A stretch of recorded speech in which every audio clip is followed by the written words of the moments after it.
பிதாவாகிய கடவுளிடமிருந்தும் குமாரனாகிய இயேசு கிறிஸ்துவிலிருந்தும் தேற்றரவாளராகிய தூய ஆவியிடமிருந்தும் நம் அனைவருக்கும் கிருபையும் சமாதானமும் உண்டாவதாக. ஆமீன். மனிதனுடைய வாழ்க்கை நம்பிக்கையின் அடிப்படையில் தான் இருக்குது. மனுஷனுக்கு தன்னுடைய வாழ்வின் ஆதாரமே நம்பிக்கை. என்னுடைய வாழ்வு சந்தோஷமான வாழ்க்கையாக அமையும் என்று சொல்லி நான் நம்புறேன். ஆனா எப்போ அந்த வாழ்க்கை நான் வாழ போறேன், எனக்கு எப்போ அந்த வாழ்க்கை கிடைக்கும் என்று சொல்லி நம்ம என்ன பண்றோம், சோர்ந்து போய் விடுகிறோம்.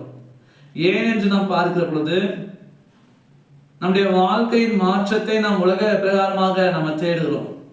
ஆனால் அந்த உலகம் நமக்கு சொந்தம் அல்ல, இந்த உலகம் நமக்கு நிரந்தரம் அல்ல. அப்போ நம்ம எதிர்பார்க்கிற வாழ்க்கை அந்த உலக பிரகாரமாக இருக்கக்கூடாது. ஏன் என்று நாம் பார்க்கிற பொழுது முதலாவது நாம் எதிர்பார்க்க வேண்டியது பரலோக வாழ்வு.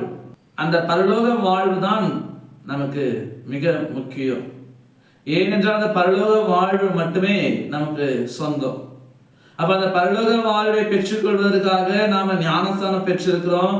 தினப்படுத்தலையாக ஒவ்வொரு முறையும் இயேசுடைய சரீரத்தையும் ரத்தத்தையும் நாம பெற்றுக்கொள்கிறோம். ஆனா இன்றைக்கு நாம் எவ்வளவுதான் கிறிஸ்துவை பற்ற நம்பிக்கையில இருந்தா கூட நமக்குள்ள கூட ஒரு சோர்வு வருது. இயேசுடைய இரண்டாம் வருகை எப்போ வரும், எப்போ இயேசாண்டவர் தன்னுடைய இரண்டாம் வருகையில வரப்போகிறார், எப்போ நான் எதிர்பார்க்கிறேன், நான் காத்து கொண்டிருக்கிற அந்த பரலோக வாழ்க்கையை கொடுக்க போகிறாரோ என்று சொல்லி நாம் என்ன செய்யறோம், சோர்ந்து போய் விடுகிறோம், பலவீனப்பட்டு விடுகிறோம். அந்த விசுவாசத்துல அந்த விசுவாச வாழ்க்கையை தொடர்ந்து வாழ்வதற்கு நாம சோர்ந்து போய் விடுகிறோம். ஆம், எனக்கு அன்பானவர்களே, இயேசு ஆண்டவருடைய இரண்டாம் வருகை நிச்சயமாகவே இருக்கிறது. நாம உலக பிரகாரமாக நம்ம வாழ்க்கை மாற்றத்தை நம்ம பார்க்காம, உலக பிரகாரமான மாறுதலான வாழ்க்கையை நம்ம தேடாம பரலோக வாழ்க்கையை நம்ம தேடுவோம். அந்த பரலோக வாழ்க்கைக்காக நம்ம காத்து கொண்டிருப்போம். ஒருவேளை உலக பிரகாரமாக நம்ம வாழ்க்கை மாறவில்லை என்றாலும் இயேசுவை விசுவாசித்து ஞானஸ்தானம் பெற்று திடப்படுத்த வழியாக பரிசுத்தமாக்கப்பட்ட நாம எல்லாரையும் இயேசாண்டவர் அவருடைய இரண்டாம் வருகையிலே அவர் பரலோக வாழ்க்கையை கொடுக்கிறார். ஞானஸ்தானம் பெற்ற எல்லாரும் ரட்சிக்கப்படுவார்கள். ஞானஸ்தானம் எடுத்துக்கொண்ட எல்லாருக்கும் அந்த பரலோக வாழ்வு உண்டு. ஆம், எனக்கு அன்பானவர்களே, அவருடைய வருகை நிச்சயமாகவே இருக்கிறது. தாமதமானாலும் அவருடைய வருகை வரும். அவருடைய வருகை வரைக்கும் நாம தொடர்ந்து விசுவாச வாழ்க்கையை வாழ்வோம், பொறுமையோடு காத்திருப்போம். அதுதான் வேதம் சொல்கிறது.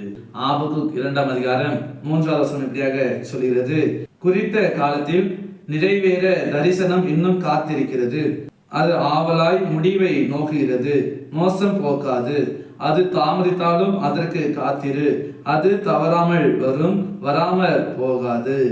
ஆம், எனக்கு அன்பானவர்களே, குறித்த காலத்தில் தரிசனம் நிறைவேற காத்திருக்கிறது. அப்போ குறித்த காலத்தில் தரிசனம், இயேசுடைய வருகை தான் அந்த தரிசனம். அந்த தரிசனம் நிறைவேற காத்திருக்கிறது. அவருடைய வருகை முடிவை நோக்குகிறது, அது மோசம் போகாது. இயேசுடைய இரண்டாம் வருகை நிச்சயமாகவே இருக்கிறது.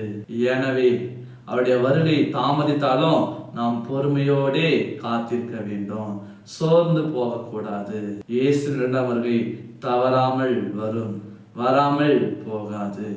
அவருடைய வருகையின் போது நம்ம வாழ்க்கை மாறிடும், நம்ம வாழ்க்கை சேஞ்ச் ஆகிடும், நம்ம வாழ்க்கை சூப்பரா இருக்கும், நம்ம வாழ்க்கை மகிழ்வான வாழ்க்கையாக இருக்கும். அந்த பரலோக வாழ்வை பெற்றுக்கொள்ள நாம் பொறுமையோடு காத்திருக்க தூய ஆவியானவர் நம்மை பலப்படுத்தி காப்பாராக. ஆமீன். எல்லா புத்திக்கும் தெய்வீக சமாதானம் உங்கள் இருதயங்களிலும் சிந்தனைகளிலும் கிறிஸ்து இயேசுக்குள் காத்துக்கொள்வாராக. ஆமீன். அனைவருக்கும் சோஸ்திரம். கடவுள் உங்களை ஆசீர்வதிப்பாராக. ஆமீன்.